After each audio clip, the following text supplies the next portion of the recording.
13/8/2020 তাৰিখে গুৱাহাটী মহানগৰীৰ মাজমজিয়াত জুবিনক 4জন যুৱকে আক্ৰমণ কৰিছিল।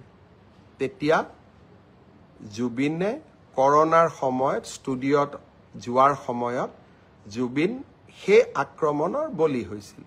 পুলিচ তদন্ত হৈছিল, পিছত কি হৈছিল কি নাই হোৱা সেই বিষয়ে মই নকওঁ।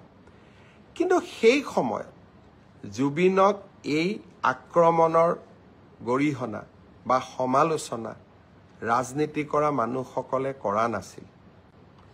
আৰু সেই কাৰণেই সেই সময়ত জুবিনৰ জীৱিত অৱস্থাত জুবিনৰ নিৰাপত্তা আৰু জুবিনক এক প্ৰকাৰ কেনেকৈ অসমীয়াই সন্মান জনাব লাগে সেই বিষয়ে মোৰ আগবঢ়োৱা বক্তব্য আপোনালোকে মই আপলোড কৰা ভিডিঅ'টোৰ পৰা চাই বুজিব পাৰে। জুবিন গাৰ্গক যোৱাকালি ৰাতি এখন গাড়ীত সুৰাপান কৰা কিছু যুৱকে গণেশগুৰি ফ্লাইঅভাৰৰ তলত প্ৰথম আৰু গণেশ মন্দিৰৰ সন্মুখত দ্বিতীয়বাৰ জুবিন গাৰ্গক অকথ্য কথাৰে আক্ৰমণ কৰে আৰু হয়তো পুলিচ বা সিকিউৰিটি তেওঁৰ লগত নাথাকিলে হয়তো ঘটনা অলপ বেয়াৰ ফালেও গ'লহেঁতেন। ঘটনাটোক আমি গৰিহণা দিছোঁ। জুবিনক আমি মনে প্ৰাণে বিচাৰোঁ যে অসমৰ কলা সংস্কৃতিখিনি জুবিনে ধৰি ৰাখক। মই জুবিনক বিজেপি হোৱাটোও নিবিচাৰোঁ, মই জুবিনক কংগ্ৰেছ হোৱাটোও নিবিচাৰোঁ, আৰু মই জুবিনক চৰকাৰৰ ফালেও নিবিচাৰোঁ, চৰকাৰৰ বিৰুদ্ধেও নিবিচাৰোঁ। মোৰ কথাটো হ'ল যে জুবিন গাৰ্গ অসমৰ কলা কৃষ্টি সংস্কৃতিৰ বাহক হৈ থাকক।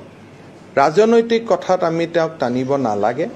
আৰু জুবিনৰ যিটো সহজ সৰল মন সেইটোক আমি কোনেও আমাৰ স্বাৰ্থত ব্যৱহাৰ কৰিব নালাগে।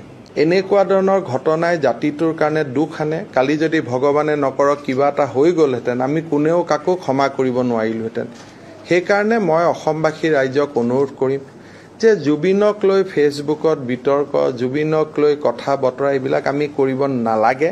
কাৰণ আমি কোনেও জুবিন গাৰ্গ হ'ব নোৱাৰোঁ। জুবিনৰ যিটো কোৱালিটি আছে, জুবিনৰ যিটো গুণ আছে সেইটোতো আমি সমকক্ষ হ'ব নোৱাৰোঁ। সেইকাৰণে বিতৰ্কৰ পৰা জুবিনক দূৰত ৰাখি আমি অসমৰ কলা সংস্কৃতি সাধনাত বোলছবি জগতত জুবিনক দেখা পাব লাগে। তেওঁ বহুত ওপৰলৈ যাব লাগে, অসম মাতৃৰ বাবে সুনাম কঢ়িয়াই আনিব লাগে।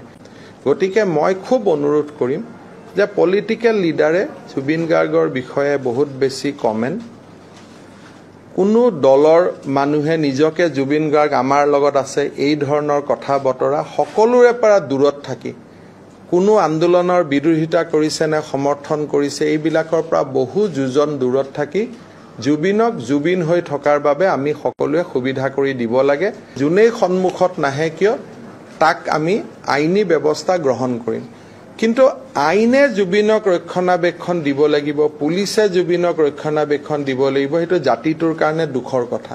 অসমীয়া মানুহে জুবিনক ৰক্ষা কৰিব লাগিব, জুবিনক উৎসাহ দিব লাগিব, জুবিনক আগুৱাই নিব লাগিব।